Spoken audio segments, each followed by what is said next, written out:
The hardback copy sat wedged between technical manuals on the carrier's ready room shelf, its spine cracked from too many readings. "Forgive me," the title embossed in gold against midnight blue. Most aviators didn't know the author had once worn wings herself. Most didn't know Captain Nadia Volkov had written it in a VA hospital room while learning to walk again after her A-10 punched through a mountain ridge in the Hindu Kush. The book wasn't about flying. It was about the 3 seconds before impact when she'd keyed her radio and said those 2 words to the Marines she was covering, certain she'd failed them. The story went viral because she hadn't failed. She'd kept her Warthog in controlled flight with hydraulics gone, one engine screaming metal, and her right leg shattered against the cockpit wall. She'd put 30mm rounds exactly where they needed to go, broke the ambush, then glided her dying aircraft into a dry riverbed 2 clicks from friendly lines. The Marines walked out. She didn't, not for 8 months. The Navy brass invited her to speak at Coronado 3 years later, mainly for publicity. Female A-10 driver writes bestseller about forgiveness and precision under fire, good optics for recruitment. What they didn't expect was the cold reception in the ready room.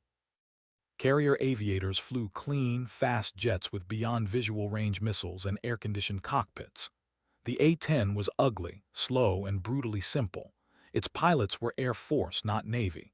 And Volkov herself seemed too quiet, too deliberate, her limp too pronounced as she walked past rows of Hornets gleaming under maintenance lights. Commander Trace Holloway watched her from beside his FA-18, arms crossed, expression unreadable. He'd read the book because his wife recommended it. He'd never admit that to the junior officers making jokes about ground pounders with wings, while Volkov set up her presentation. But he noticed things they didn't. The way she walked the flight line like she was memorizing every aircraft. The way her eyes tracked movement with the same discipline that kept her alive when her jet was dying. The way she touched the leading edge of his Hornet's wing without asking, just once, like greeting an old friend. Her speech lasted 20 minutes. She didn't talk about the crash. She talked about close air support doctrine, about reading battlefield geometry, about the difference between covering fire and danger close engagement. She spoke with the flat precision of someone who'd made life-or-death calculations at 300 knots with rounds punching through her airframe. When she finished, the applause was polite, professional, forgettable. Holloway didn't clap. He was too busy wondering why someone who'd mastered controlled violence at 50 feet was standing in front of naval aviators who'd never put ordnance within 100 meters of friendly troops. The C-2 Greyhound lurched on final approach to the carrier's pitching deck, and Volkov felt the airframe shudder through her seat. She'd logged hours in uglier aircraft, but the Greyhound's ungainly profile and propeller noise reminded her of the Warthog's honest brutality. No pretense, just function. The tailhook caught the wire with a violence that snapped her forward against the harness, and she permitted herself a thin smile. Carrier landings weren't gentle. They were controlled collisions, same as putting an A-10 into a sandstorm with one engine. The deck crew guided her out through the cargo door, and immediately the noise hit her jet engine screaming on the cat, the organized chaos of a floating airfield at war tempo. She'd been told this was a routine visit. Speak to the aviators, shake some hands, let the Navy show goodwill to an Air Force officer who'd written a book the commandant liked. Routine. She'd learned not to trust that word. The handler pointed her toward the island's superstructure, and she followed, her rebuilt knee already aching from the flight. She'd stopped taking anything stronger than ibuprofen 2 years ago. Pain was information. It told her when to rest, when to push, when her body was lying about its capabilities. The ready room smelled like coffee, jet fuel, and competitive ego. She'd briefed in a dozen spaces like this, back when she was operational. Faces changed, but the energy didn't. Pilots measuring each other, measuring her, deciding where she ranked in hierarchies she'd never fully understand. Commander Holloway stood when she entered. The courtesy surprised her. Most senior officers waited for formalities. He was tall, lean, with the weathered face of someone who'd logged serious hours in hostile airspace. His flight suit was faded in the right places: knee pads, elbows, the zippered pocket where kneeboard cards lived. "Captain Volkov," he said. Commander Holloway, I run this detachment, she nodded. The book brief wasn't my idea, Commander. Your public affairs office requested it. I know, he gestured to a chair. Coffee, black. He poured 2 cups from a carafe that had probably been sitting there since the morning brief, handed her one. I read your book. I'm sorry, she said, his eyebrow lifted. Most people thank me. Most people don't understand what they read. He sat across from her, studied her with the focus of someone running intercept calculations. You wrote about forgiveness. Marines still send you letters. Every week. What do you tell them? She sipped the coffee. It was awful. That I'm not the one who needs to forgive. Holloway leaned back. We've got a situation developing. Marine recon team inserted 48 hours ago near the Syrian border, supposed to be surveillance only. They triggered something. Volkov set down her cup. Why are you telling me this? Because our close air support doctrine is garbage, Captain. We're blue water Navy flying interdiction missions over literal deserts. We put bombs on target from 20,000 feet with laser guidance and call it precision. It is precision. It's not coverage. The distinction hit her like cockpit G-force. You want me to observe? Holloway stood, walked to a bulkhead monitor showing satellite overlay of northeastern Syria. The terrain was brutal ridgelines cutting through desert, villages clustered along dry wadis, roads that were barely trails. He touched the screen where a red marker pulsed. 4 Marines, reconnaissance specialists. They were tracking a supply convoy when they stumbled onto something bigger. Now they're compromised, pinned in a village here. He zoomed the image. Local fighters, maybe 80 personnel, light armor, technical vehicles with heavy weapons. Our fast movers already hit the convoy, but the Marines are too close to the remaining hostiles for standard ordnance. Volkov studied the map with the autopsy focus she'd learned in survival school. Terrain masks approach from the east. If they're in that village cluster, anything big enough to matter will splash danger close. Exactly. Holloway pulled up a tactical overlay. We've got 2 Hornets on station now, but they're burning fuel and the row won't let them drop with friendlies inside 100 meters. The Marines are requesting immediate close air support, the kind that puts steel on target within 50. She looked at him. You have gunships inbound. Not for 3 hours. The recon team won't last 30 minutes if those fighters move on their position. Holloway met her eyes. I need someone who understands close-in work. Someone who can brief my pilots on how to think like a warthog driver, even in a Hornet. Your pilots won't listen to Air Force doctrine from someone who can't fly their aircraft. They will if I order them to. He paused. Or they will if they see you know something they don't. Volkov felt the old calculus running through her mind: range, ordnance, terrain, friendly positions, hostile movement, time. She'd done this math bleeding into her ejection seat while her hydraulics painted the cockpit red. Show me your weapons load and fuel state. Holloway keyed his radio. Demon 2-1 state playtime and current package. The response crackled through overhead speakers. Demon 2-1 4,000 pounds fuel, 14 minutes playtime, carrying 2 GBU-12s, 4 Mark 82s, full 20 mic. Volkov processed the numbers. That's knife fight ordnance with a rifle range aircraft. That's the problem, Holloway said. Can you solve it? She looked at the map again, at the red marker where 4 Marines were waiting for someone to prove the difference between precision and coverage. She'd written a book about forgiveness because she understood what it meant to ask someone to trust you with their life when you had no guarantee you wouldn't fail.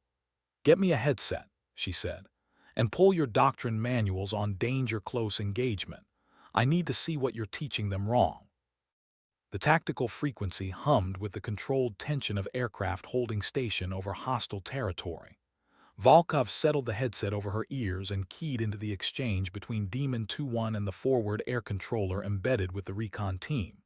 The FAC's voice was clipped, professional, underlaid with the specific calm of someone in immediate danger. Demon flight, Widow 6. Hostiles moving on our position from the northwest, 12 vehicles, dismounts following. We are in the 2-story structure northeast corner of the village.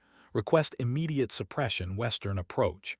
Demon 2-1's response was textbook. Widow 6, Demon 2-1, copy hostile movement. Advise distance to your position from northwest target zone. 70 meters. A pause. That's inside your engagement parameters. Volkov heard the frustration bleeding through the professional cadence. The pilot was right. 70 meters was too close for anything he was carrying except the cannon, and even that was marginal for the angle and airspeed a Hornet would need. She reached for the radio before Holloway could stop her. Demon 2-1 Widow 6, this is Sabre. I'm running tactical support from the boat. What's your ceiling and approach vector? The pilot's voice carried surprise and suspicion. Sabre, who is this frequency? Captain Nadia Volkov, Air Force, call sign Sabre. I wrote the book you probably didn't read. Now tell me your ceiling and approach. Another pause longer. Sabre, Demon 2-1. We're holding Angels 12, fuel state critical for extended loiter. Approach vector is limited by AAA in the eastern sectors. We need standoff range. You don't have standoff with friendlies at 70 meters, Volkov said. You have angles and timing. What's your weapons school qual? Top Gun graduate. Then prove it. Drop to 800 feet, come in from the south along the ridgeline. That terrain will mask your approach and give you an attack angle that puts the village structure between your ordnance and the Marines. You'll have 3 seconds to acquire, release, and break. Can you do that? Holloway was watching her with an expression between concern and fascination. The overhead speakers crackled. Sabre, that's below minimum safe altitude for this terrain. Minimum safe altitude is whatever keeps those Marines alive, Demon. I've put 30 Mike through a building window at 300 feet with my hydraulics gone. You've got fly-by-wire and full systems. Make it work. The silence stretched long enough that she thought he'd refuse. Then, Sabre, Demon 2-1, going tactical. Widow 6, mark your position with IR strobe. Stay inside the structure. Volkov leaned over the tactical display, tracking the Hornet's icon as it peeled off station and dove toward the ridgeline.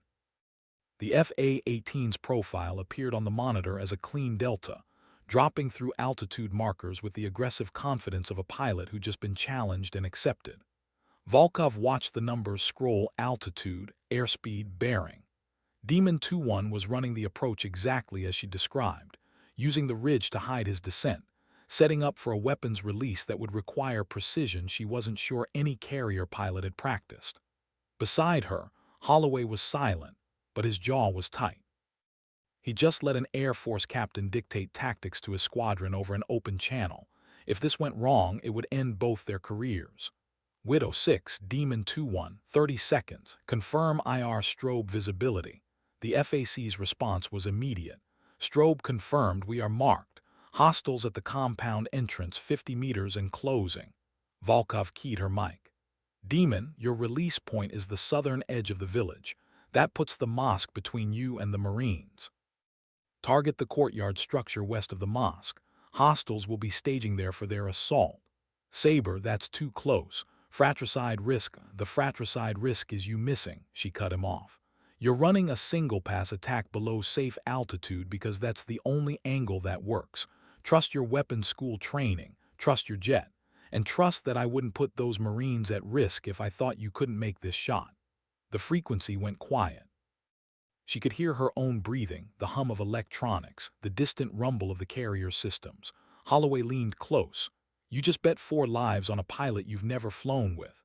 I bet 4 lives on knowing the difference between hard and impossible, she said. He's a Top Gun graduate flying an aircraft that does exactly what he tells it to. The math works. And if it doesn't, she looked at him, then I write them letters for the rest of my life and add another chapter to the book. The tactical display showed Demon 2-1's icon merging with the terrain map, altitude dropping through 1,000 feet, 800, then stabilizing at exactly 800 as he raced along the ridgeline. Volkov pulled up the weapon's parameters on a side screen. GBU-12 laser-guided bomb, 500 pounds, circular error probable of 3 meters in ideal conditions. At 800 feet in a diving attack with a crosswind, the SEP would stretch to 5 meters, maybe 7. The mosque was 12 meters from the Marines' position. The math worked if everything went perfect. Demon 2-1 rifle, the call sign for weapons release. Volkov counted seconds, watching the icon arc through its attack geometry. She'd made shots like this in the Warthog, but that was different. The A-10 flew slow, wallowed through the air, gave you time to verify and adjust. The Hornet was a scalpel moving at 400 knots. One chance. Impact, the pilot's voice said, and then the frequency exploded with noise. Widow 6 to Demon, good hits, good hits. Courtyard is destroyed, hostiles are broken, they're pulling back. Volkov exhaled and closed her eyes. The tactical channel stayed hot with urgent chatter as Demon 2-1 pulled off target and climbed back toward station altitude. The FAC's voice cut through the noise with controlled intensity. Demon Flight, Widow 6. Hostiles are regrouping in the northern sector, but they're disorganized. We need coverage while we extract to the secondary position. Can you maintain station? Widow 6, negative. Bingo fuel in 8 minutes. Demon 2-2 is inbound, but we've got a 10-minute gap. Volkov was already running calculations. 10 minutes was an eternity in a close contact scenario. The Marines would be exposed during movement, and the hostiles would regroup faster than expected. They always did. She keyed the mic. Widow 6, Sabre. What's your egress route? Sabre, we're moving northeast through the Wadi system, approximately 400 meters to the extraction point. Terrain provides some cover, but will be exposed crossing the open ground near the village edge. Demon 2-1, do you have gun remaining? Affirmative, 570 rounds, 20 mic. Then you're not bingo, Volkov said. You're going to run racetrack pattern over that wadi at 1,200 feet. Any hostile that moves toward the Marines, you put cannon rounds into the dirt 50 meters ahead of them. You're not trying to kill anyone. You're convincing them that moving forward is suicide. Holloway's hand came down on the console. Captain, that's not. She held up one finger, cutting him off without looking away from the display. Demon, I know you're trained to save your gun for defensive scenarios. This is defensive.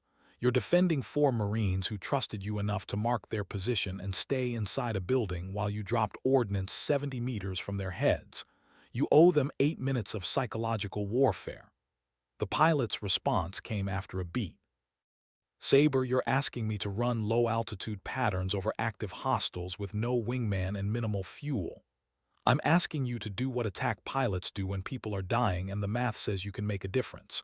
Your jet has fuel. Your gun has rounds. The Marines have 400 meters of bad terrain between them and safety. Do the math, Demon. Silence. Then, Widow 6, Demon 2-1 is running coverage. Give me your movement timeline. The FAC's voice carried something that might have been gratitude. Moving in 30 seconds. 400-meter egress, estimate 6 minutes to extraction point. Copy. I'm starting racetrack now. Any hostile that gets stupid, I'll educate them. Volkov watched the Hornet's icon carve a figure-8 pattern over the village, low enough that the jet's noise alone would dominate the battlefield.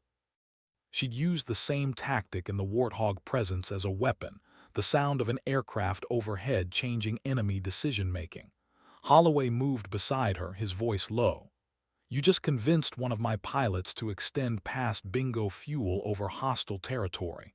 If he doesn't make it back, he'll make it back, she said. And those 4 Marines will make it to extraction. That's the trade. The minutes crawled. Volkov tracked 3 data streams simultaneously, Demon 2-1's fuel state dropping toward critical, the Marines' position moving through the Wadi system as green icons on the tactical display, and hostile forces regrouping in the northern sector. The geometry was tightening. The Hornet's presence was keeping the fighters cautious, but they were probing, testing, looking for an opening. Commander Holloway stood rigid beside her, watching his pilot burn fuel he couldn't spare. Twice he'd reached for the radio to call off the coverage. Twice she caught his eye and shook her head. Widow 6, Demon 2-1, I've got vehicles moving south from your 10 o'clock, range 200 meters. They're using the buildings for cover. The FAC's response was breathless, movement evident in his voice. Copy, we see them. We're 200 meters from extraction. Not fast enough. Volkov keyed in. Demon, put a burst across their route close enough that they taste the concrete. Sabre, that's danger close to civilian structures. Those civilians evacuated when the shooting started. Fire. The sound of the M61 Vulcan cannon filtered through the radio transmission, a distinctive buzzsaw rip that meant 20mm rounds were chewing through air at 6,000 per minute. Demon 2-1 was firing in controlled bursts, walking his impacts across the approaches the vehicles were using, not hitting them, blocking them. Widow 6, hostiles are stopped. You've got a clear window. Moving now. Volkov pulled up the fuel calculation. Demon 2-1 had maybe 4 minutes before he'd be in a fuel emergency, forced to divert to the nearest available field or risk flaming out on approach to the carrier. The extraction point was a clearing 12 kilometers from the village where a Marine V-22 Osprey would pick up the recon team. She could see it on the display, marked as a blue square. Widow 6, Demon, what's your ETA to extraction? 3 minutes. Copy, I'm at Bingo Fuel. Demon 2-2, what's your position? The wingman's voice came through clear. Demon 2-2 inbound at Angels 20 ETA 4 minutes. The math was impossible. The Marines needed 3 minutes. The coverage would run out in 2. The wingman was 4 minutes away. Holloway saw it too. We need to pull him off, he said quietly. He won't make it back if he stays. Volkov didn't answer. She was watching the fuel numbers, the distance calculation, the icon representing 4 Marines running through hostile terrain with nothing but trust that the jet overhead wouldn't leave them. She keyed the frequency. Demon 2-1, Saber, I need you to make a choice. You can pull off now, make it back to the boat with fumes in your tanks, or you can give them 90 more seconds and divert to the airfield at Hasaka. Your call. The silence was absolute. Every person on the tactical net was waiting. Finally, Saber, I didn't graduate Top Gun to leave Marines on the battlefield. I'll take the divert. The Hornet stayed on station for exactly 93 seconds more. Volkov counted them. She counted because that's what you did when someone was spending fuel they didn't have to keep people alive. Every second mattered. Every second was a calculation of trust. Widow 6, Demon 2-1, you're at the extraction point. I've got the Osprey on radar inbound from the northwest. You're clear. Demon, Widow 6, we're at the LZ. We see the Osprey, thank you. The gratitude in the FAC's voice was unprofessional and absolute. Demon 2-1 didn't acknowledge it. Saber, Demon 2-1 is off station, heading 270 for Hasaka. Fuel state is critical. Demon 2-2, you have the net. 2-2 has the net. 1, stay high, conserve fuel. We'll get you on the ground. Volkov released the transmit key and sat back. Her hands were shaking slightly. They always did after. It was the adrenaline, the focus breaking, the body remembering it was supposed to be afraid. Holloway was staring at her. You just had one of my pilots divert to a Syrian airfield on fumes because you convinced him to stay past every safety protocol. I had one of your pilots remember what the mission was, she said. The mission is bringing my people home alive, he said. All of them. 4 Marines are going home because your pilot decided their lives mattered more than regulations. You should be proud of him. I am, Holloway's voice was hard. I'm also responsible for him. If he doesn't make it, he'll make it. She pulled up the tactical display, showing Demon 2-1's track toward Hasaka. The airfield was inside safe gliding distance even if his engine quit now. Marginal but survivable. He's a Top Gun graduate flying a reliable jet. He'll make the field. And if the Syrians decide they don't want a U.S. Navy fighter on their runway, then your State Department earns its salary. She stood, her rebuilt knee protesting. Commander, you asked me to teach your pilots how to think like close air support drivers. This is how we think. We calculate the math, we run the risk, and we trust that the people we're covering are worth it.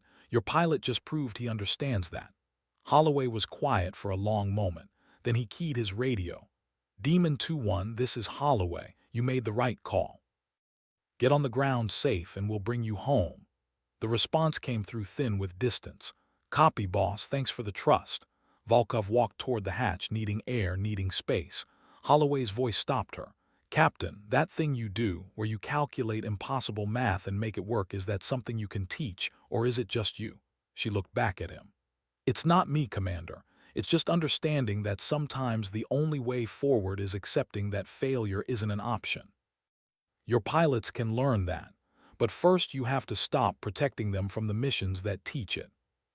The ready room had filled with pilots drawn by the radio traffic and the rumors spreading through the air wing. Volkov walked through the crowd, aware of their eyes tracking her, the Air Force captain who just run a danger-close mission from the boat, who convinced one of their own to violate fuel protocols and divert into questionable territory. She found coffee, ignored the stares, and waited. Holloway appeared 10 minutes later with a tablet showing telemetry data. Demon 2-1 is on the ground at Hasaka. No fuel emergency, no political incident. He'll be back aboard tomorrow after the diplomatic clearances process. He set the tablet down. The Marines are aboard the Osprey heading to the strike group. No casualties, Volkov nodded. The outcome was never guaranteed, but the math had worked. This time. Your pilots are angry, she said. It wasn't a question. She could feel it in the room, the subtle tension of people who'd watched someone outside their community dictate tactics to one of their own. Some of them, Holloway admitted, some of them are curious. The ones who are angry are the ones who don't like being shown there's a different way to think about close air support.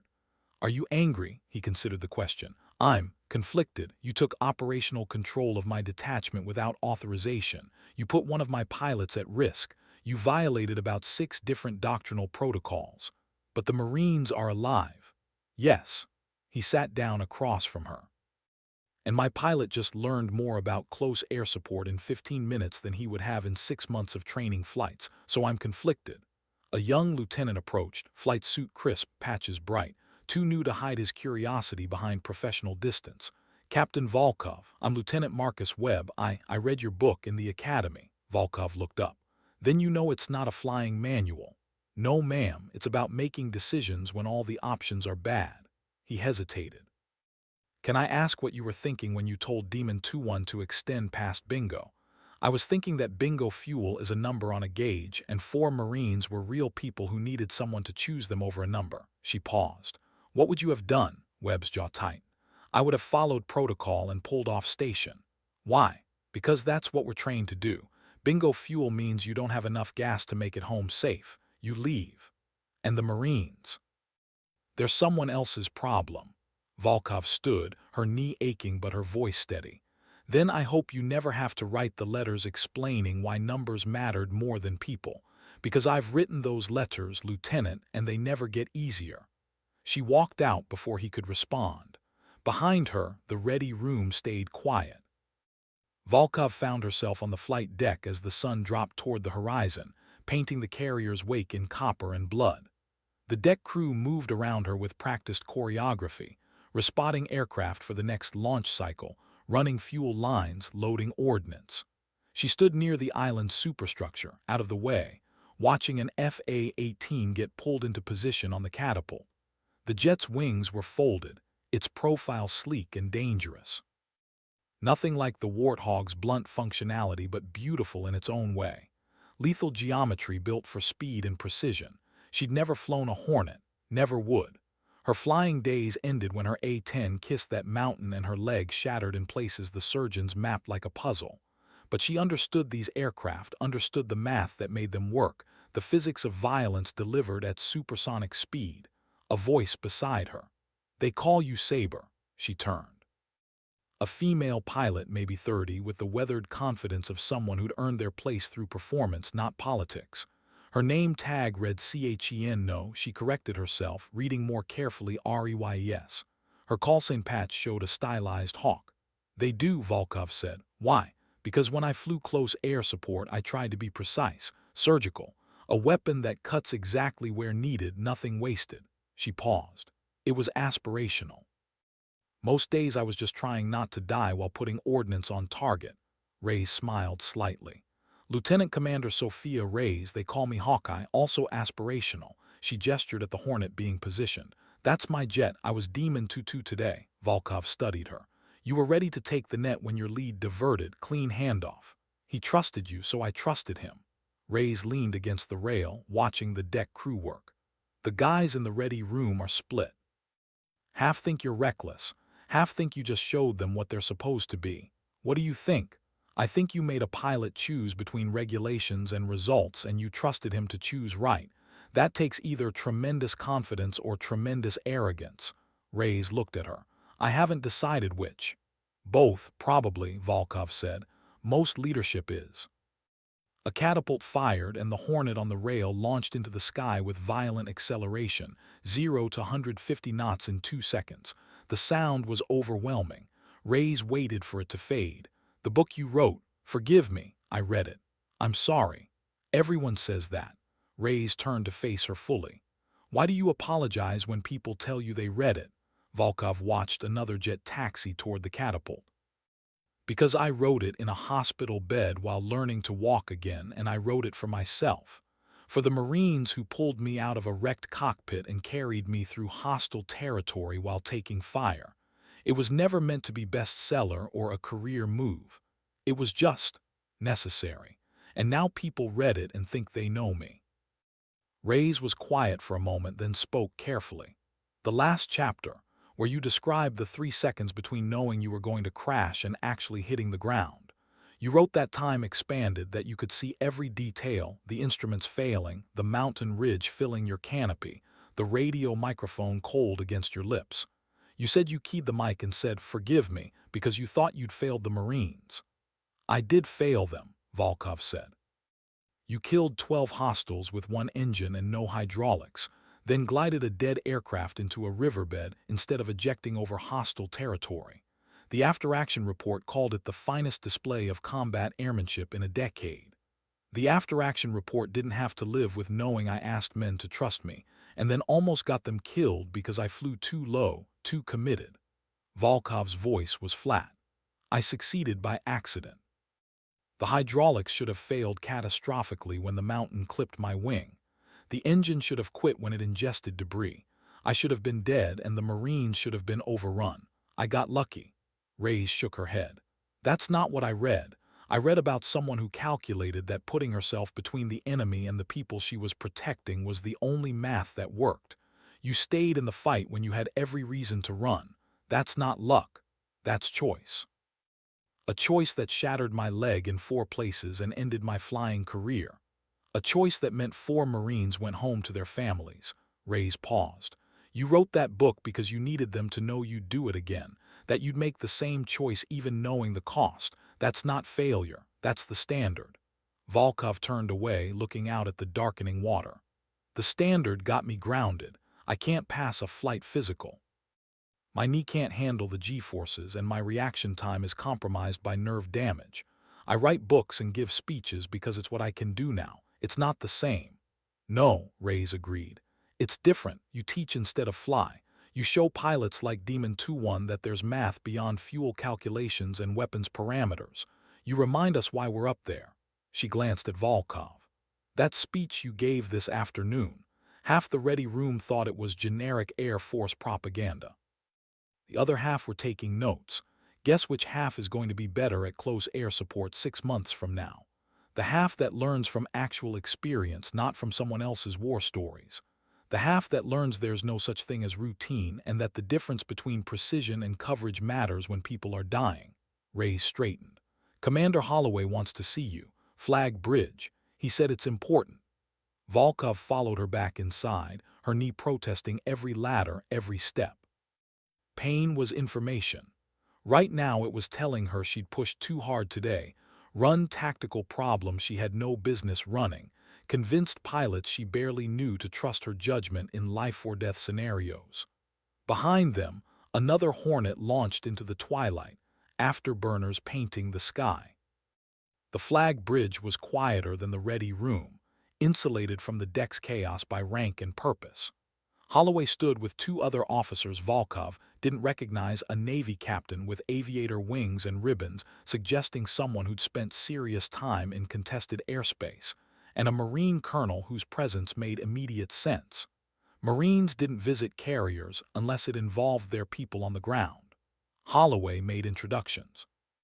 Captain Volkov, this is Captain Raymond Hurst, Carrier Air Wing Commander, and Colonel David Erickson, commanding officer of the Marine Expeditionary Unit currently operating in this theater. Volkov nodded to each.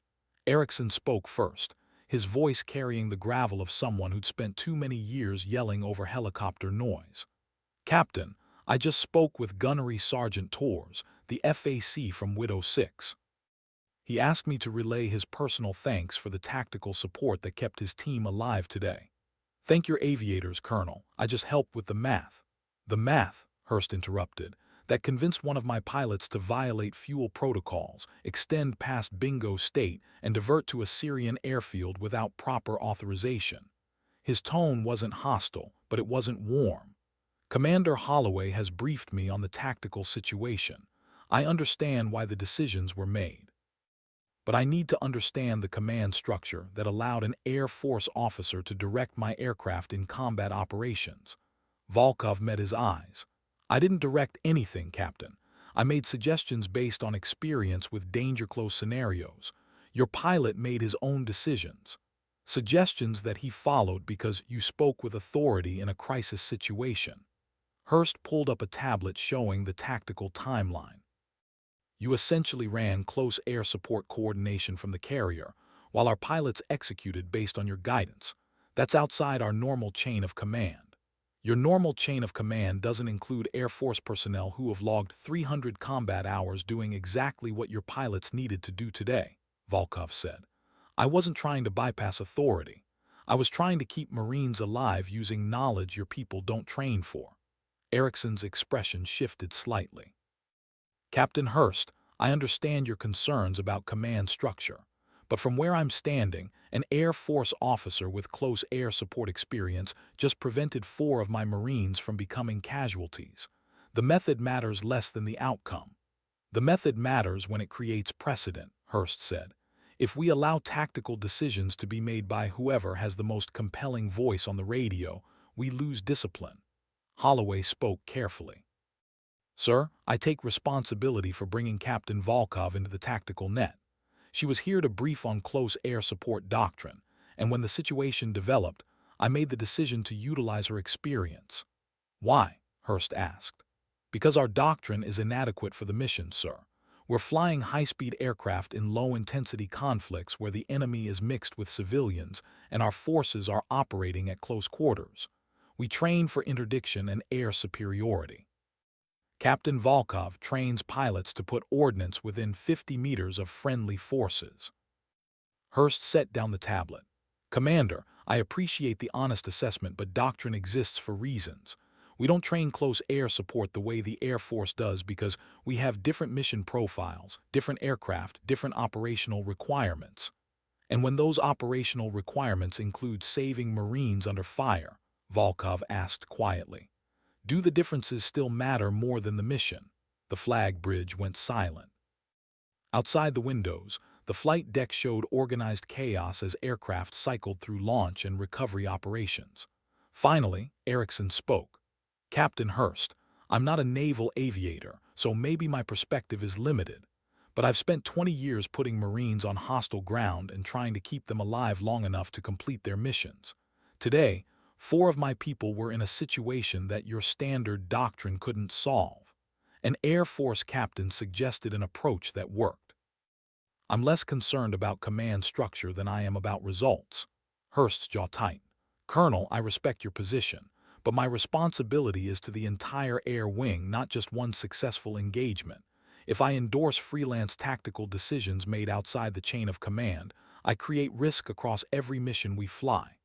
Then don't endorse it, Volkov said. Write it up as an exception, a one-time situation that won't be repeated. Give me a reprimand if you need to.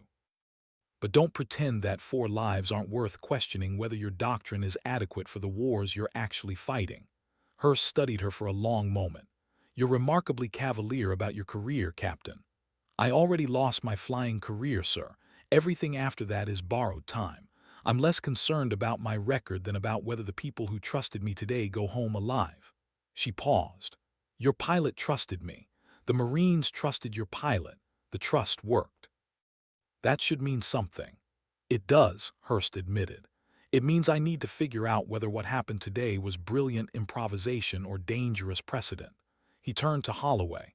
Commander, I want a full tactical debrief on this engagement.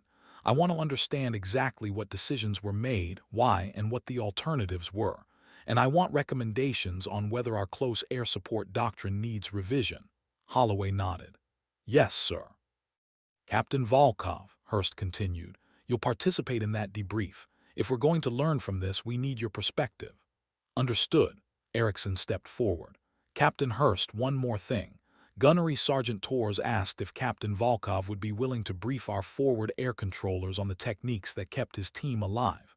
If you're conducting a tactical review anyway, it seems like we should capture that knowledge while we have the opportunity. Hurst considered this, then nodded slowly. Agreed, we'll schedule it after the debrief. He looked at Volkov. You flew A-10s in Afghanistan. Yes, sir, 3 deployments, close air support for Army and Marine ground operations. How many danger-close engagements? 73 that I logged, probably more that didn't make it into the official record because they were too chaotic to document properly. His eyebrows rose. 73. Close air support is danger close by definition, sir. If the enemy isn't near your people, they don't need you. The debrief lasted 3 hours. Volkov sat at a conference table surrounded by naval aviators, FACs, and intelligence officers while they dissected every decision made during the rescue operation. The room smelled like coffee and tension. They started with the initial contact report, the moment Widow 6 realized they were compromised and called for air support. The timeline showed how quickly the situation escalated 12 minutes from first contact to hostiles moving on the Marines' position. Standard doctrine called for establishing a kill box, coordinating with ground commanders, running through authorization channels before weapons release. The timeline didn't allow for standard doctrine. Commander Holloway walked through his decision to bring Volkov into the tactical net. He was precise, clinical, taking full responsibility for the choice. When Captain Hurst asked why he trusted an Air Force officer he'd barely met with tactical control of a live engagement, Holloway's answer was simple. Because I'd read her book, sir, and because I watched her walk the flight deck like she was memorizing every aircraft. She thinks like someone who understands that jets are just tools for keeping people alive. We needed that perspective. Demon 2-1 testified via video link from Hasaka, waiting for diplomatic clearance to return to the carrier. His testimony was measured, professional, but there was an edge to it when he described the moment he decided to extend past bingo fuel. Sabre asked me what I'd learned at Top Gun. The answer is that we're trained to make impossible shots because sometimes the mission requires it. Keeping those Marines covered was an impossible shot, but it was the mission. Lieutenant Reyes described taking over station when Demon 2-1 diverted, maintaining presence over the extraction point until the Osprey lifted the recon team to safety. Her analysis was sharp. She'd logged every hostile movement, every decision point, every moment when the tactical situation could have collapsed. She concluded by nodding that the entire engagement succeeded because someone understood how to use aircraft presence as a weapon, not just ordnance delivery. Gunnery Sergeant Torres, the FAC from Widow 6, appeared via secure video from the MEU headquarters. His face showed exhaustion and something else, the specific gratitude of someone who'd been certain he was going to die and then didn't. Sir, I've called for close air support maybe 40 times in my career. Usually it's fast movers dropping from high altitude, good effect on target, but distant. Clinical. Today was different. Sabre talked Demon 2-1 through an attack run I didn't think was possible in a Hornet. She understood what we needed before I could articulate it. She made that pilot see the battlefield the way we saw it from the ground. That's not something you can teach in a classroom. Captain Hurst took notes throughout, asking pointed questions about fuel calculations, weapons effects, rules of engagement, communication protocols. He was building a case study, Volkov realized, documenting either a tactical innovation or a cautionary tale. She couldn't tell which yet. When it was her turn to testify, she kept it factual. She described her assessment of the tactical situation, the limitations of standoff ordnance, the necessity of close-in attack geometry. She explained her calculation that Demon 2-1 could make the shot because he had the training, the aircraft, and the motivation. Hurst interrupted her. Captain, you made several statements that suggested you knew the pilot's capabilities despite never having flown with him. How did you make that assessment? Volkov considered the question. I didn't know his capabilities specifically, sir, but I knew he was a Top Gun graduate, which means he demonstrated proficiency in weapons delivery under difficult conditions. I knew he was flying an A-10, which is a highly capable platform with redundant systems and excellent handling characteristics. and I knew he was on station over Marines in contact, which meant he understood what was at stake. That's not a capability assessment. That's an assumption. Yes, sir. An informed assumption based on training standards and operational context.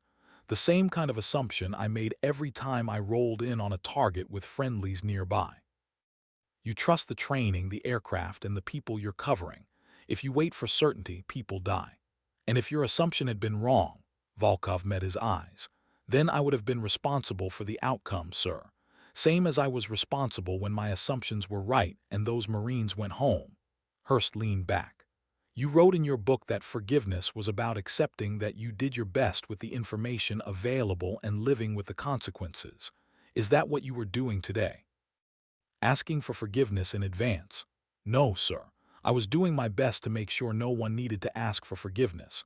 There's a difference between accepting consequences and creating casualties through inaction. Colonel Erickson spoke from the video link.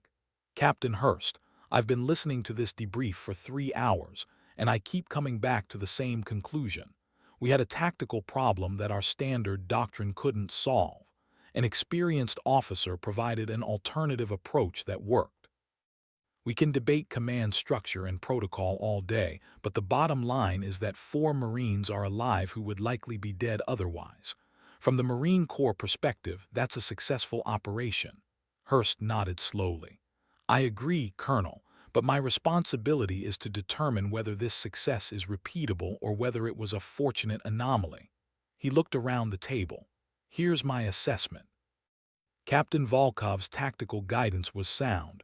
Her risk calculation was reasonable, and her understanding of close air support doctrine is clearly superior to our current institutional knowledge. However, the command structure that allowed her to direct combat operations was improvised and outside our established protocols. He paused. I'm going to recommend 2 things. First, that we develop formal doctrine for integrating close air support expertise into our tactical planning, particularly for operations supporting ground forces. Second, that we establish a training program where our pilots can learn the techniques Captain Volkov demonstrated today. Holloway looked surprised. Sir, you're recommending we change our doctrine based on one engagement. I'm recommending we learn from operational experience, Commander. That's how doctrine evolves. Hurst turned to Volkov. Captain, would you be willing to extend your visit to conduct a workshop on danger-close tactics for our air wing? Volkov felt the weight of the question. She'd come here to give one speech, shake some hands, return to her desk job. Now they were asking her to teach naval aviators how to think like close air support pilots, to share knowledge earned through pain and fear and 73 danger-close engagements. Yes, sir, she said. I can do that. The workshop started at 0600 the next morning in a briefing room that smelled like recycled air and ambition.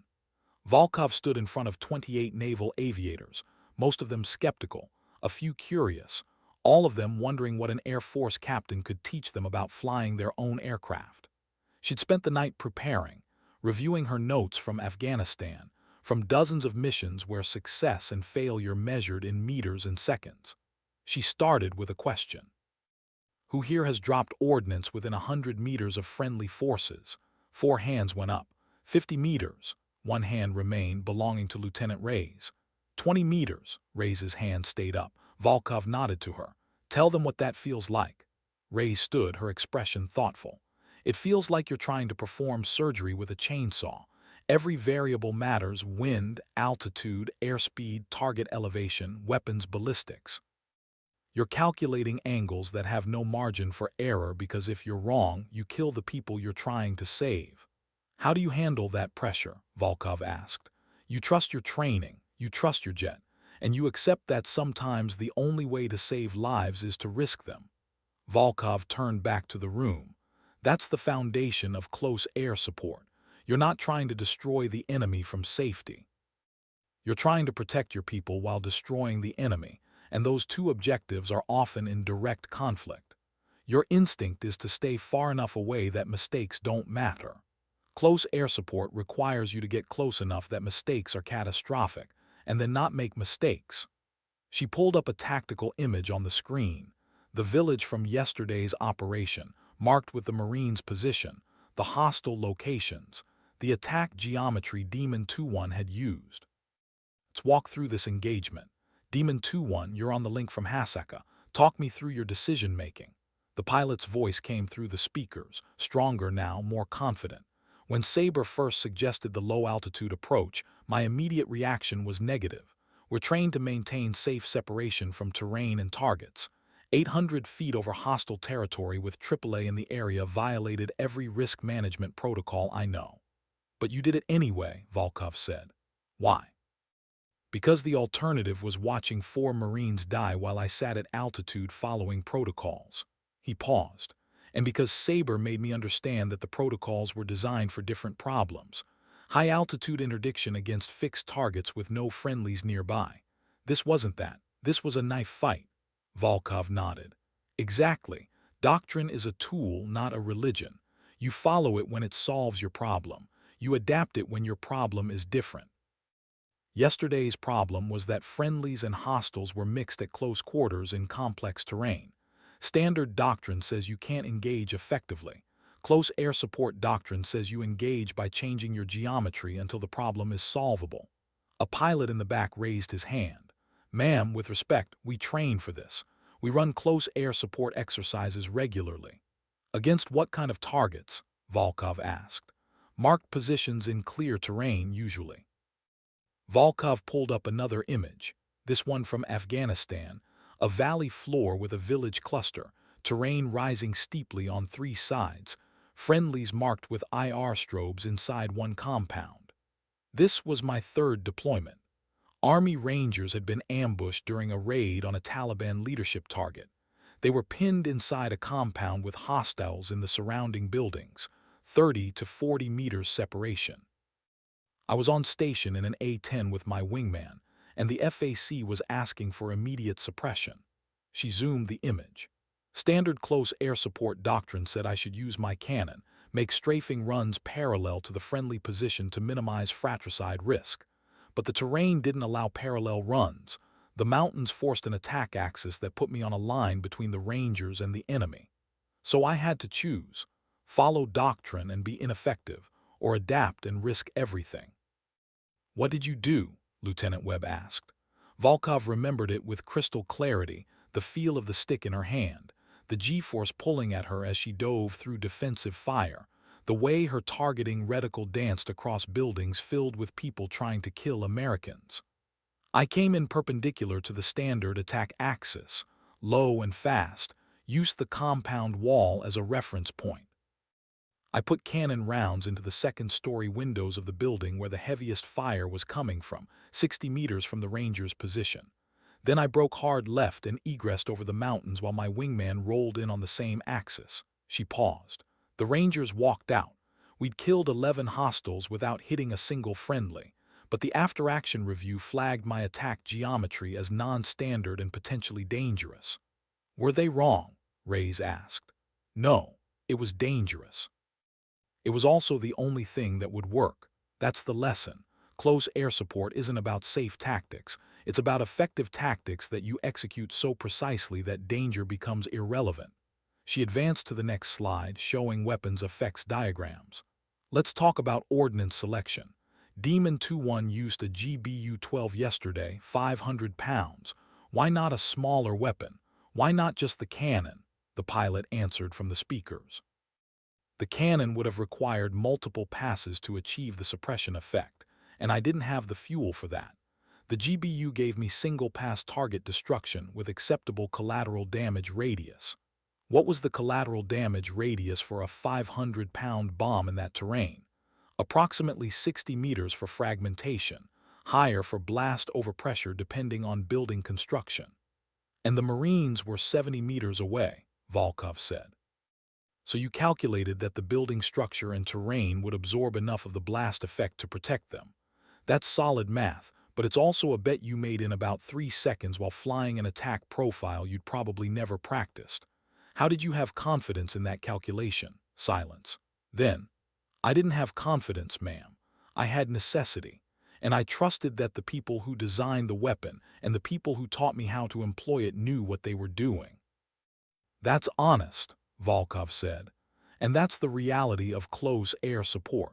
You make calculations under pressure with incomplete information, and you trust your training enough to execute decisively. She spent the next 2 hours walking them through tactical scenarios, each one drawn from actual engagements. She showed them how to read terrain for attack corridors, how to calculate weapons effects against different target types, how to coordinate with FACs who were under fire and couldn't give perfect information. She taught them the language of danger-close operations, the brevity codes, the confirmation protocols, the ways to communicate when radio discipline broke down under stress. Mostly she taught them to think differently about their role. You're not bombardiers, she said. You're guardian angels with ordnance. Your job isn't to destroy targets. Your job is to keep people alive by destroying the things trying to kill them. That requires a completely different mindset. Lieutenant Webb raised his hand. Ma'am, you talk about this like it's personal, like you're emotionally invested in the people on the ground. Isn't that dangerous? Doesn't that affect your judgment? Volkov looked at him for a long moment. Yes, it's deeply personal. Every time I rolled in on a target with friendlies nearby, I was calculating how to keep someone's son or daughter or husband alive. That emotional investment didn't cloud my judgment. It sharpened it. Because I understood that failure wasn't just a tactical problem, it was a human cost I'd carry forever. She pulled up a final image, one she rarely shared. Her A-10 after the crash, the airframe crumpled against the riverbed, one wing torn away, the cockpit stained with blood. This is what happened when I got the math wrong. I flew too low, too committed, and I hit terrain I should have seen. The jet was destroyed. My leg was shattered. And I spent 8 months learning to walk while writing letters to the Marines who'd pulled me out of that cockpit, trying to explain why I'd asked them to trust me and then almost gotten us all killed. The room was silent. But here's the thing, she continued. Those Marines wrote back, every single one, and they said the same thing, that they'd trusted me because they knew I was personally invested in their survival, that I'd never ask them to take a risk I wouldn't take myself. That emotional connection didn't make me weak. It made me willing to push past fear and doctrine and common sense to do whatever it took to bring them home. She looked around the room at the naval aviators, seeing the shift in their expressions. They'd started this workshop skeptical. Now they were listening. So yes, Lieutenant Webb, it's personal. It should be personal. Because the moment you stop seeing the people you're protecting as real, as mattering beyond the tactical problem they represent, you've lost the most important part of what makes close air support work. The technology can be perfect. The doctrine can be flawless. But if you don't care deeply about the people on the ground, you'll never be willing to take the risks necessary to save them. Commander Holloway stood in the back of the room, watching. When the workshop ended 2 hours later, he approached her while the other aviators filed out. That was remarkable, he said. You just changed how 28 pilots think about their mission. Maybe, Volkov said, or maybe they'll go back to their ready rooms and forget everything because it's easier to follow established doctrine than to think independently. You don't believe that? No, she admitted. I think some of them will remember. And maybe that's enough. The following morning, Volkov stood on the flight deck watching Demon 2-1 return to the carrier after his diplomatic clearance finally processed. The FA-18 appeared as a speck against the dawn sky, grew larger, then slammed onto the deck with the controlled violence of a carrier landing. The tailhook caught the wire perfectly, and the Hornet lurched to a halt. She watched the pilot climb down from the cockpit, saw the deck crew swarm the aircraft for post-flight inspection. Commander Holloway appeared beside her. He wants to talk to you. They met in a maintenance bay where the noise provided privacy. Demon 2-1 Lieutenant Jake Morrison, according to his name tag, had the exhausted look of someone who'd spent 30 hours navigating diplomatic complexity while waiting to return to his ship. Captain Volkov, he said, I wanted to thank you. For what? You're the one who made the shot. For making me remember why I became a pilot. For showing me that following orders and doing the right thing aren't always the same thing. He paused. I've been flying for 8 years. I've dropped ordnance in 3 different theaters, but I've never felt like I made a difference until yesterday. Volkov understood. She'd felt the same way after her first danger-close engagement. the realization that she'd kept someone alive through skill and timing and willingness to risk everything. You made a difference because you were willing to extend past bingo fuel for people you'd never met. That's not something I taught you, that's something you chose. You gave me permission to choose. Morrison smiled slightly. The whole flight back to Hasaka, I kept thinking about your book, about how you wrote "Forgive me" because you thought you'd failed. I understand that now. Every decision at that altitude, that speed, with that geometry, any one of them could have killed those Marines. The weight of that responsibility is overwhelming. Yes, she said simply, but you handled it. You'll handle it again when the next impossible situation develops. How do you handle it? He asked. The knowledge that you're one mistake away from catastrophe every time you fly. I stopped flying, she said. That's not helpful. Morrison's expression shifted. Ma'am, I didn't mean it's fine. The answer is that you handle it by accepting that perfection isn't possible but excellence is mandatory. You train until the skills are automatic. You trust your aircraft and your judgment. And when you do make mistakes, you learn from them and carry them forward. She gestured at his Hornet. You didn't make mistakes yesterday. You executed a difficult mission under extreme pressure and brought everyone home. That's the definition of excellence. They talked for another 20 minutes about tactical details, about the approach geometry and weapons effects, about the moment he decided to stay on station past bingo fuel. Morrison described it as simultaneously the easiest and hardest decision of his career, easy because the right answer was obvious, hard because it violated every safety protocol he'd been taught. When he left, Holloway remained. You know the Air Wing is talking about this, he said. About how an Air Force captain changed tactical doctrine in a weekend. I didn't change doctrine. I just showed them there's more than one way to think about the problem. That's changing doctrine, Holloway said. Captain Hurst is writing a formal recommendation to incorporate your techniques into our training pipeline. He's also recommending you for a joint service commendation for the tactical support you provided. Volkov shook her head. I don't need recognition, Commander. Holloway smiled. It's not about what you need. It's about establishing that what you did was valuable enough to be recognized officially.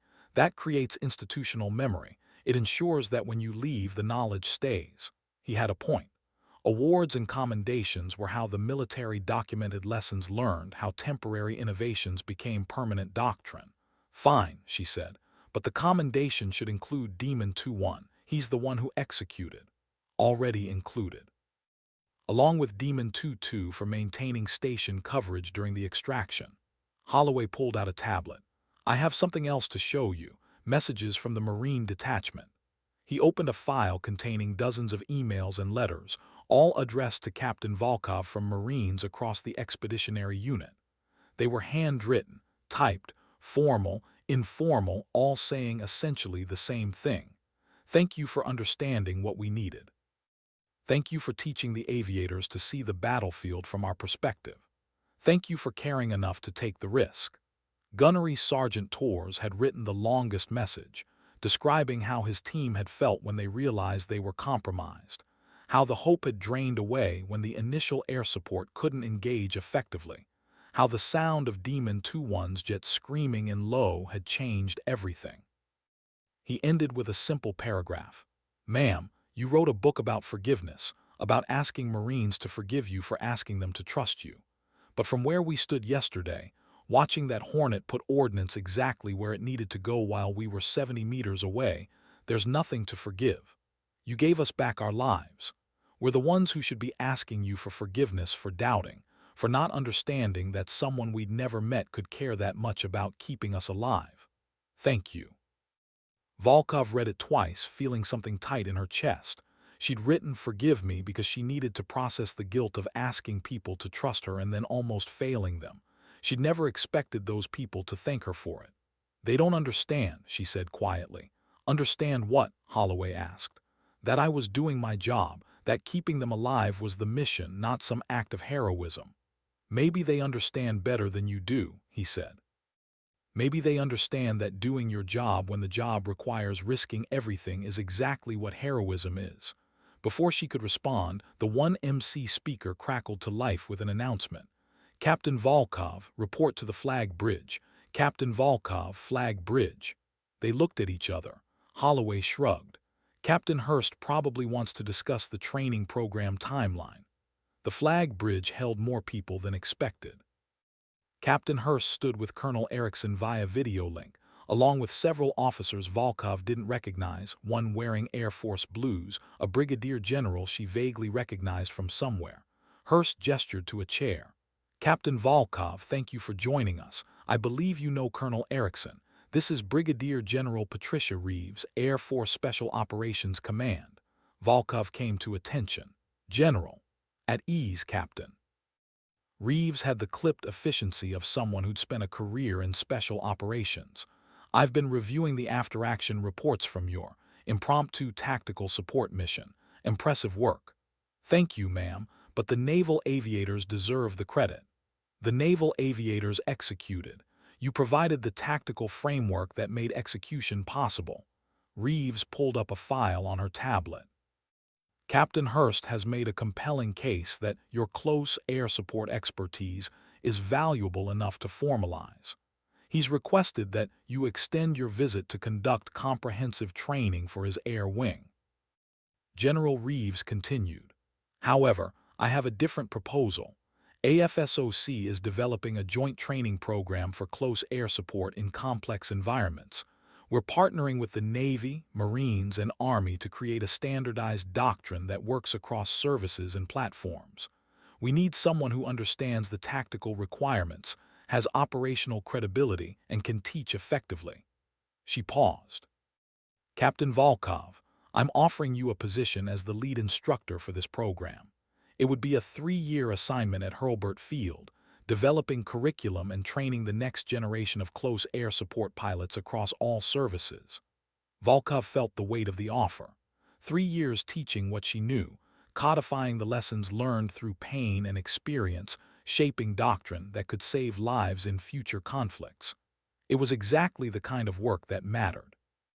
It was also 3 more years away from flying, 3 more years accepting that her operational career was permanently over. Ma'am, I'm honored by the offer, but I need to be honest, I'm not sure I'm the right person. My experience is specific to the A-10 platform. These pilots fly different aircraft with different capabilities. Which is exactly why you're valuable, Reeves said. You understand the principles that transcend platforms. Yesterday you taught a Hornet pilot to think like a Warthog driver and it worked. That's what this program needs. Captain Hurst spoke up. Captain Volkov, I was skeptical when Commander Holloway brought you into our tactical net. I thought it was irregular, potentially dangerous. But after reviewing the engagement and watching you teach my pilots, I'm convinced that what you know needs to be shared across the force. We're all flying different aircraft, but we're all trying to solve the same problem: how to protect ground forces in complex environments without killing them in the process. Colonel Erickson nodded from the video screen. From the Marine Corps perspective, we need aviators who understand what we need from close air support. Captain Volkov demonstrated that understanding yesterday. If she's willing to teach that to others, we'll support the program fully. Volkov looked at each of them, seeing the same expectation. They wanted her to take the knowledge earned through 73 danger-close engagements and 1 catastrophic crash and turn it into doctrine that could be taught in classrooms. They wanted her to accept that teaching was her mission now. She thought about Morrison, about how his eyes had changed when he understood what close air support really meant. She thought about Ray's, about the way she'd immediately grasped the principles and started applying them. She thought about the 28 pilots in that workshop, some skeptical, some curious, all of them capable of learning if someone showed them what mattered. I'll do it, she said, on one condition. General Reeves raised an eyebrow. Which is? That the program includes not just pilots but FACs, ground commanders, anyone who calls for close air support or executes it. The disconnect isn't just between services, it's between the people in the air and the people on the ground. We need to teach both sides to speak the same language. Reeves smiled. Agreed, I'll have the orders cut within the week. The meeting ended with handshakes and promises to coordinate details. When Volkov left the Flag Bridge, Commander Holloway was waiting in the passageway. 3 years teaching, he said. That's a significant commitment. It's the mission that matters now, she said. I can't fly anymore, but I can make sure the people who do fly understand what it means to do it right. The week passed quickly. Volkov conducted 2 more workshops with the Air Wing, each one digging deeper into tactical scenarios and decision-making under pressure. She flew as an observer on 3 training missions, watching Hornets practice the low-altitude approaches and danger-close geometries she taught them. The improvement was visible. Pilots who'd been skeptical were now asking detailed questions about weapons effects and attack profiles. The shift wasn't universal. Some aviators remained convinced that high-altitude precision was superior to close-in engagement, but enough had changed their thinking that it mattered. On her last night aboard the carrier, Volkov found herself back on the flight deck under stars so bright they looked artificial. The ocean stretched away in every direction, black and infinite. She thought about the path that had brought her here, from A-10 pilot to crash survivor to author to instructor. None of it had been planned. All of it had been necessary. Lieutenant Reyes joined her at the rail. I heard you're heading to Hurlburt to build a training program. Word travels fast. It's a carrier. There are no secrets. Reyes leaned against the rail. I put in a request to attend when the program launches. I want to learn this properly, not just the weekend crash course. You already understand the principles, Volkov said. You proved that when you took over station during the extraction. I understand enough to know I don't understand enough, Reyes said. There's a difference between executing one mission successfully and mastering a skill set. I want the mastery. Volkov recognized the ambition, the drive to be genuinely excellent rather than merely competent. She'd felt the same way as a young pilot, pushing herself to understand not just how to fly, but why the aircraft responded the way it did to every input. The program will be open to all services, she said.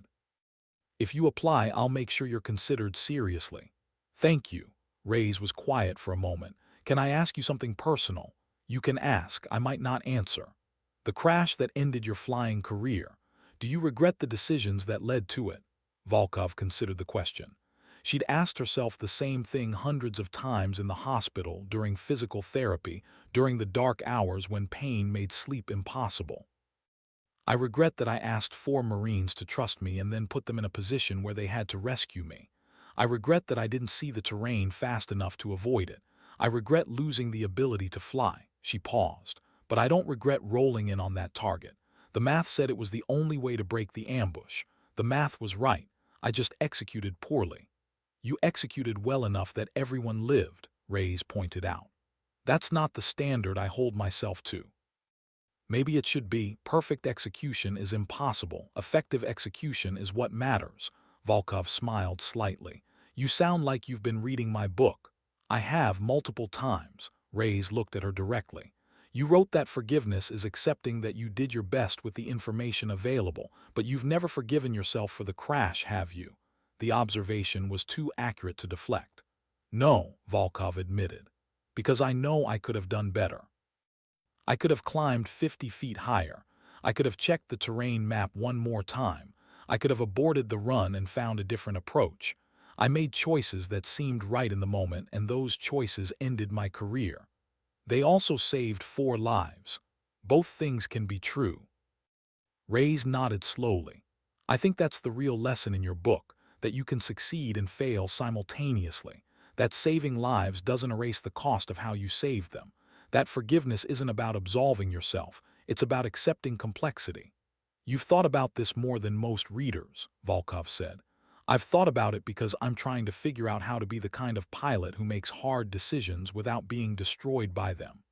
Reyes gestured at the dark ocean. We fly jets worth $60 million, carrying weapons that can level buildings. Every time we launch, we're making decisions that could kill people, enemies, friendlies, civilians, ourselves. How do you handle that responsibility without it consuming you? You accept that it will consume parts of you, Volkov said. You let it change who you are. You use the weight of that responsibility to make you more careful, more precise, more committed to getting it right. And when you fail, you learn from it and carry it forward. Did the crash make you better? Volkov thought about the question. Before the crash, she'd been confident, aggressive, certain of her abilities. After, she'd become more cautious, more analytical, more aware of how quickly situations could deteriorate. She'd lost the ability to fly but gained the perspective to teach. It made me different, she said. Whether that's better depends on who's evaluating. They stood in silence, watching the wake spread behind the carrier. Finally, Reyes spoke. When you start the training program, I want to be there. Not just as a student, I want to help build it. I want to figure out how to teach this to others so that maybe they can make hard decisions without having to learn through catastrophic failure. You'd give up operational flying to teach. I'd expand my mission, Reyes corrected. Flying matters, but teaching people to fly better might matter more. Volkov recognized herself in the statement, in the calculation that influence could matter as much as execution. When you apply to the program, mention this conversation in your statement. I'll know you're serious. Thank you, ma'am, Reyes straightened. I should get back to the ready room. Early brief tomorrow. She left, and Volkov remained on the deck, alone with the stars and the endless ocean. The next morning, she departed the carrier on the same C-2 Greyhound that had brought her aboard. As the aircraft climbed away from the ship, she looked down at the flight deck, seeing Hornets positioned for launch deck crews moving through their choreography, the organized chaos of a warship at operational tempo. She thought about the pilots she'd taught, about Morrison and Reyes and the others who'd listened when she explained that close air support required personal investment, tactical excellence, and willingness to risk everything for people you'd never meet. Some of them would remember, some would forget. Some would face impossible situations and make the calculations that kept people alive. And maybe, just maybe, they'd do it better because she'd shown them how. The Greyhound leveled off and Volkov closed her eyes. 3 years at Hurlburt Field. 3 years building a program to teach what she'd learned through pain and experience. 3 years turning personal knowledge into institutional doctrine. It wasn't flying, but it was the mission. And the mission was what mattered. The book she'd written had been about forgiveness, about asking Marines to forgive her for the moments when her best wasn't perfect. But maybe Reyes was right. Maybe forgiveness was about accepting complexity, accepting that you could save lives and shatter your leg in the same engagement, that you could succeed and fail simultaneously. Maybe the real lesson wasn't forgiveness at all. Maybe it was acceptance, accepting that excellence required sacrifice, that teaching mattered as much as executing, that influence could change as many lives as direct action. She'd written, "Forgive me," in a hospital bed while learning to walk again. Now she'd spend 3 years teaching pilots to fly missions she could never fly herself. Both were necessary. Both mattered. Both were part of the same continuous mission, keeping people alive through skill, precision, and unwavering commitment to getting it right. The Greyhound touched down at the airfield, and Volkov gathered her gear. Behind her was a carrier full of naval aviators who'd learned something new about their profession. Ahead was a training program that could shape close air support doctrine for a generation. And somewhere between those 2 points was the understanding that her flying career had ended so that her teaching career could begin, that the crash that shattered her leg had also revealed her true mission. She walked across the tarmac, her rebuilt knee protesting every step, her mind already planning curriculum and training scenarios. Pain was information. Right now it was telling her that she had work to do. She'd written a book about forgiveness. Now she'd build a legacy about excellence.